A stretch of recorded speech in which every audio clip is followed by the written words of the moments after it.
All right. Welcome to another edition of Shabbat Lounge. This is Matt And Jake here. coming to you talking about another Torah portion. And so this week we're at Jethro. I think it is Jethro. Or Jethro. Jethro. And it's Exodus 18:20 through 23. So Jethro. Who's this Jethro guy? Let's figure it out. And there we go. For some reason, things are not clicking. All right. It will pick up later. There it is. All right, so let's dive into Jethro. Matt, who was Jethro? Well, he was a concerned grandfather, worried about his children and his son-in-law. He was kind of watching from the distance, and I think he thought, that looking down upon his son-in-law was too consumed and wasn't spending enough time, I think, with his family. The text does not say that, Right. But we know how relationships work, and we know how we are as men. And is it possible Moses was a workaholic? It seems he probably could have been. Yeah. There was definitely a lot of work to do. Yeah, and it seems like it would be in his trait qualities. Leaders tend to have those tendencies. He was a leader, and he cared about the people. And yeah, he probably, it's like so many people in ministry that get caught up in doing that so much they neglect their own family. And I think maybe Jethro could see that. Moses couldn't see it. He's like, hey, wait a minute. Yeah, I could see that. So Jethro was a priest. Right. We know that much from the text. But what kind of priest? So a lot of people would say that he was a pagan priest, and then he comes and talks to Moses. So what do you think? Well, I think it's possible that we can assume that, because if you come from maybe a more a traditional Jewish perspective, you may look at this guy and go, hey, he's not a Levitical priest. Who is this guy? Right. He's not a real priest. But it probably depends on who you talk to. But he does just kind of appear out of nowhere, and we don't know his lineage. We know a little bit, but we just don't know. It doesn't say much about it. But he could have been like the Melchizedek order of priesthood. Right. So. It is interesting that they both kind of show up in the same way. It's like they just kind of show up out of nowhere. Mm-hmm. And when later we'll get into it, but we'll start looking at where Jethro comes from, and it's not super clear. Mm-hmm. I mean, we get some idea, but just like Melchizedek, he has no start or no beginning, and no end. So it's almost more reasonable to think that he would fall into that category. Yeah, because of this question you ask here: would Moses have listened to a pagan priest? And I think by this point in his walk, he's kind of beyond that. Yeah, for sure. It's really hard to imagine that he would do that at this point after all the things he's done. I mean, he's led them out of the promised land. He's done some things here, right? And yeah, it'd be like going back and listening to the Pharaoh at this point, and I just don't see that happening. And then the backstory is in Jasher, and it refers to basically Jethro had this sword in the stone thing, and it was the staff, and it was the like Adam's staff that had been passed down, and somebody comes along, sticks it in the ground, and it had been buried for years, and Moses comes along one day, he's like, oh, you mean this thing? Boop! And picks it right up out of the ground, and like everybody in the world had come over there and tried to pull it out of the ground, and nobody could pull it out, and Moses just lifts it up, and they're like, oh. So I don't know. It's just interesting. Well, I do know, being in Texas for a while now, that certain times of year you could go pull that stick out of the ground. Other times it's like concreted in. Yeah, that's true. You just pick the right time of year. Mm-hmm. Yeah. Judges 4:11 through 12.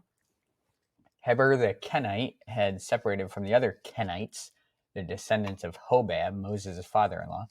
Heber went as far away as the oak tree at Zaananim near Kadesh and set up his tent. So this is establishing the Kenite lineage here. Yes, who are the Kenites? Yeah, right. Saying that he is a Kenite. Right, and then Heber is this descendant of Jethro. Yeah, so this is after the fact. Right. And then more after the fact of Judges 4:17. You may remember the story of the lady who drives the tent peg through the guy's skull. And so it says, meanwhile, Sisera fled on foot towards the tent of Jael, the wife of Eber the Kenite. Sisera did this because King Jabin of Hazor and Heber's family were on peaceful terms. And he rested peacefully after that, after the tent peg went through his skull. After that nice warm milk. Mm-hmm. So I think one of the things we were trying to highlight here is that from the lineage of Jethro, you see these righteous actors that are following Yahweh's will. Yeah, and working together. They're not working against them; they're helping them. Right. So, because there are other people that we see that come along that are connected to the family lineages that sometimes, or most of the time, are working against them, direct enemies. And there's a pretty good case these guys weren't enemies. Right. So something had come along that line that was of righteousness, and so it's not a stretch to think that Jethro was part of that, bringing that righteousness through the lineage. And another one is Judges 4:12 with Caleb. Right. Save Caleb the son of Jephunneh the Kenizzite and Joshua the son of Nun, for they have wholly followed Yahweh. So, and Caleb is from that lineage too, yes, right? Yes, another descendant, maybe like great grandchild or something. Yeah, from Jethro. So another diagram that shows where he comes from. Caleb comes from Jephunneh. Didn't we just read about Jephunneh? Yep. So, and some scriptures that go along with it. And then you have the first judge, Othniel. So it's a lineage that's following Yah. And we took this off of the internet, and there's a mistake that says Jon. That's really supposed to be Joshua 14:6 up there at the top. So this is the priesthood model is really what we begin to see. So we're going to transition our story a little bit and talk more about the priesthood. And so what does 1 Peter 2:9 say?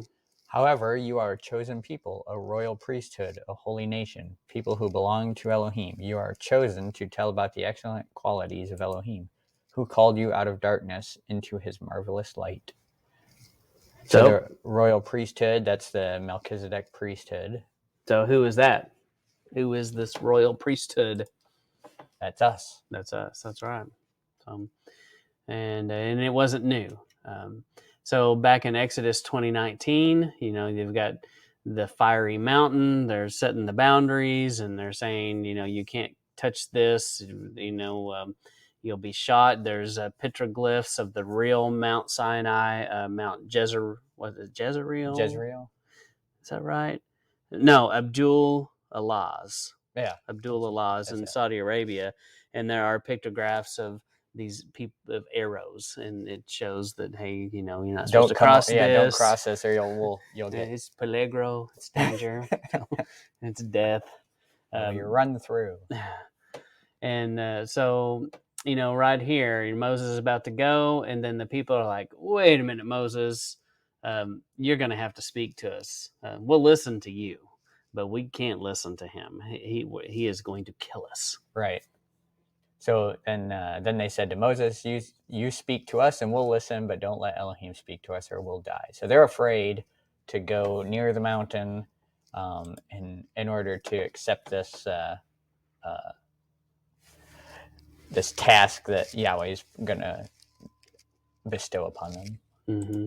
And, the text doesn't say, but, you have to go, man, I feel like he had to be disappointed. He's just like, oh, okay. Yeah, I won't come up here.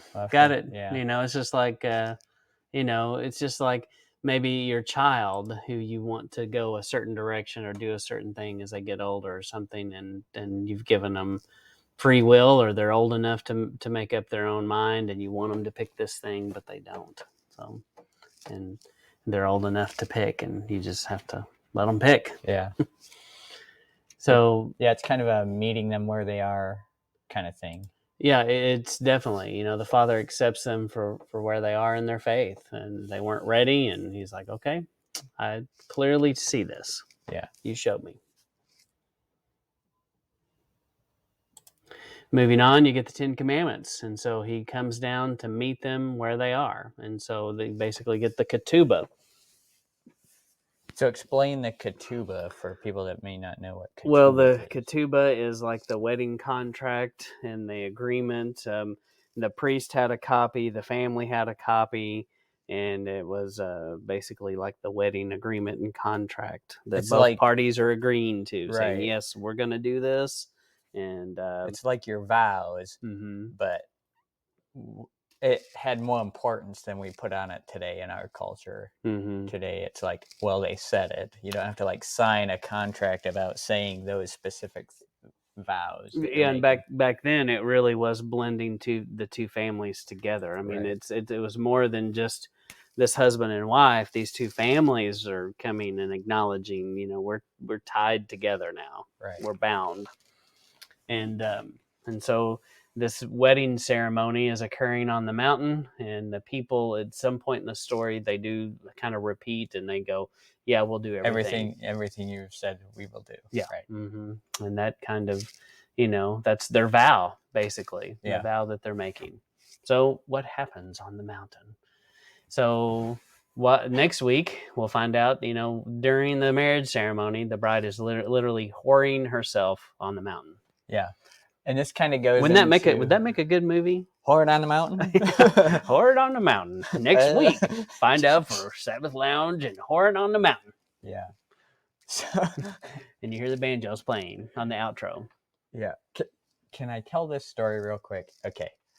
Now you know this story, but I just think it's hilarious. So we were at a Sabbath gathering, and one of my kids said, "Oh no! Someone said something about being lazy," and one of my kids said, "Laziness leads to whoring." And everyone was like, that's hilarious. Where they even come up with this stuff? And they're like, well, I know Jake's kids. They're probably right. It probably says that somewhere. And there was just this big confusion about where this even came from. That's funny. And in reality, what my child had said was hoarding. Like, if you've ever watched like Hoarders, it's like people that don't want to like clean up the mess, right? So now they've hoarded all this. It wasn't whoring. It was not whoring there, but that every time I think about that, it just makes me laugh. That's funny. Yeah, that's good. So anyway, it is a terrible story, and we'll read more about that next week. But this is Jethro, Exodus 18:20 through 23, and bottom line is, read it for yourself. Think for yourself. Don't take our word for it. Don't take anyone else's word for it. Take control of what you believe, and don't be the person that's like, oh, y'all, someone else just tell me what to think. No, that's not what Yahuwah says, to work out your own salvation with fear and trembling. Right. Yeah, no one else can do it for you. But we appreciate you. Any other final thoughts? I did. If you go back to a couple slides. Easier said than done, So Jake. let's give it a try. Okay.